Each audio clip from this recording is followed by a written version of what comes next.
week of November 26th, 2023.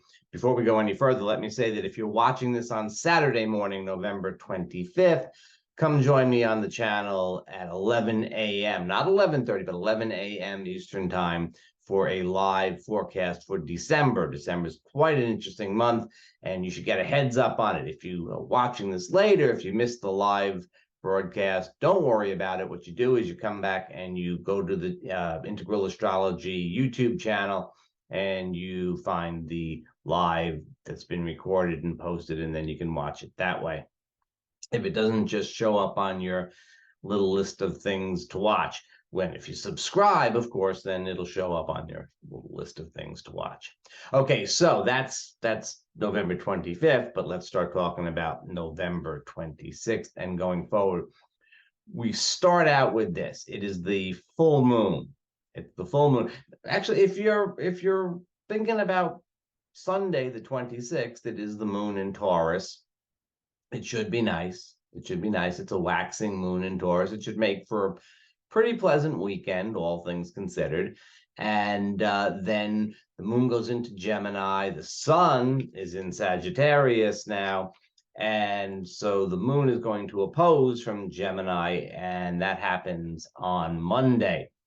Well, now the Gemini new moon, it's a pretty fun new moon, generally speaking. Things are good with a Gemini new moon, full moon. Good with a new moon too, but this time around we have a full moon. So very good for sort of the energy of this is nice. It's sociable. It's fun with positive feelings about this particular full moon. It's a playful full moon. It is kind of, within this sort of, for those of us in the Northern Hemisphere, it's definitely the time of making our own fun, as the sun goes below the horizon for most of the day, and the days are very, very short.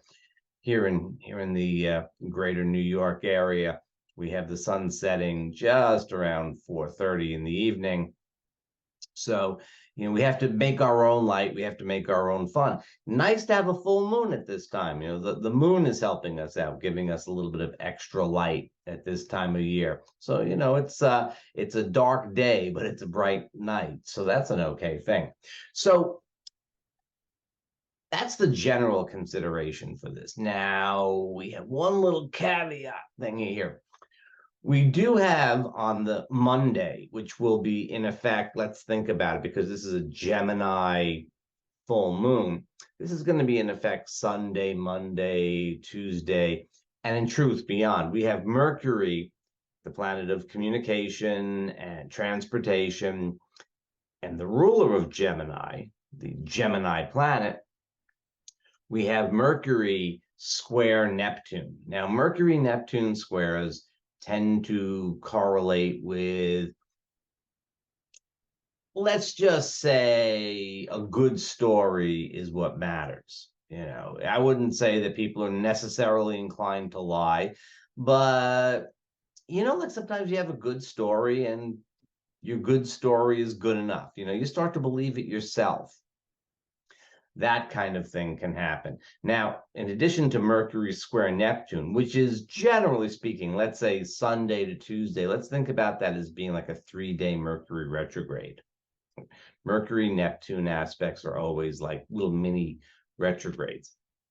In addition to that, Mercury is in Sagittarius. We've talked about this before, but Mercury in Sagittarius, in fact, towards the end of Sagittarius, is really ready to tell a good story.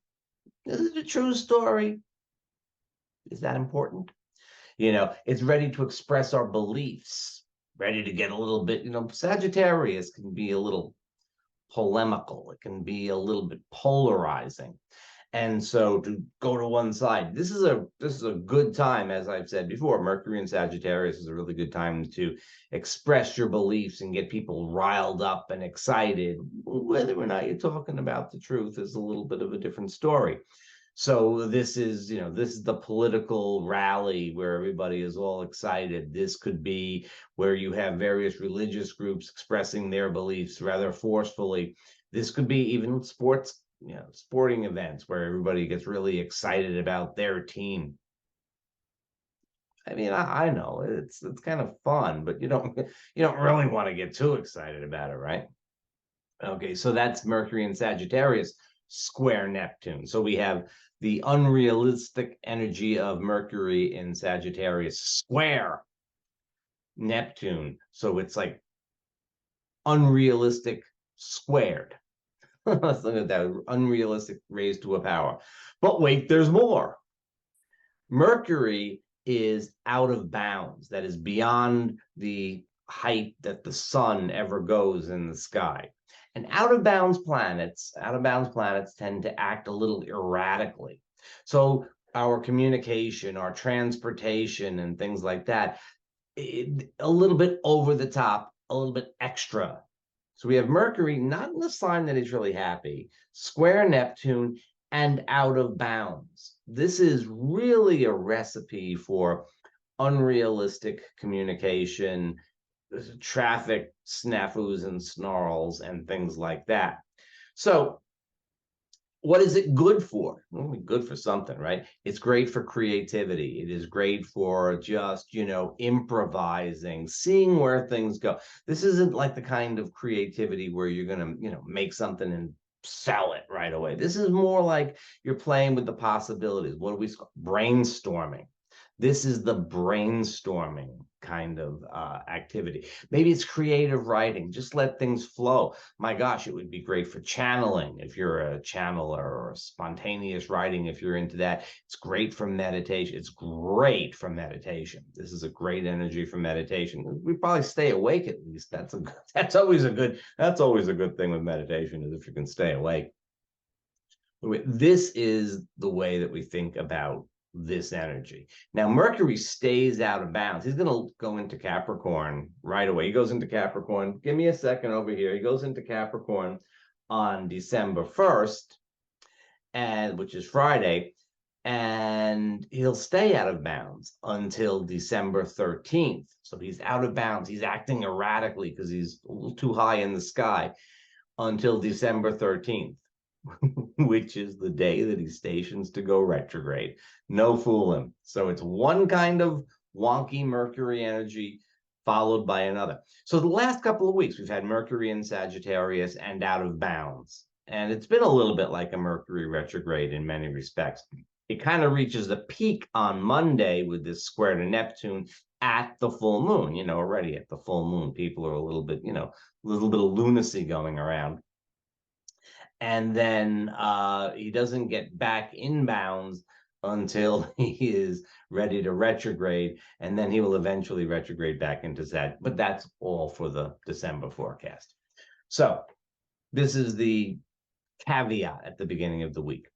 Here's another interesting thing, astrological thing.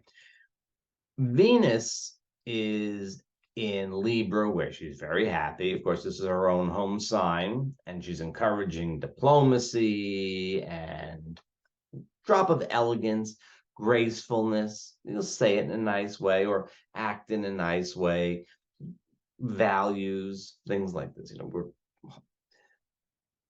putting a nice shine on things with Venus in Libra. The sun is, of course, in Sagittarius, the rallying cry of the sun in Sagittarius.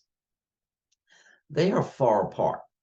Now, Venus and the sun only get a maximum of 47 degrees apart. They get about, if you think about the circle of the zodiac, they only get about 1/8 of the way apart. They never square each other. They never oppose each other.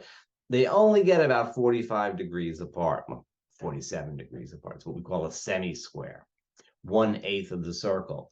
And that's where they are, and that's where they have been now. I think it was a much more acute issue when the sun was in Scorpio and Venus was in Libra, because that's a real different energy. And that was actually when they were at their maximum elongation. But this week, hold on to this for a second. This week, they're right at about 44 degrees apart most of the week. So there's a big difference between them. Now, but the signs, Venus in Libra and the sun in Scorpio, the signs have a very different energy to each other. Venus in Libra and the Sun in Sagittarius, even though they're far apart, Sagittarius and Libra have a little bit more in common. They're both bright, outgoing signs. They're both, yang energy. In the traditional astrology parlance, they're male signs. The idea being that they're a little bit more compatible. And yet still we find that there is, just a drop of stress with having the Sun, the general principle of life, and Venus, what we value and the way we go about relating, about as stretched as that rubber band ever gets. Does it matter? Probably not, but I would say that as we get to the weekend, you want to be aware of the fact that Venus will not only be at this greatest elongation from the Sun, she's also coming into a square with Pluto, which is exact early next week. So we begin to feel that. And there's a little bit of tension there when we have Venus in a square to Pluto. There's a lot of tension. Venus in Libra wanting to sort of follow the rules, be gracious, let's be nice about things, let's play well.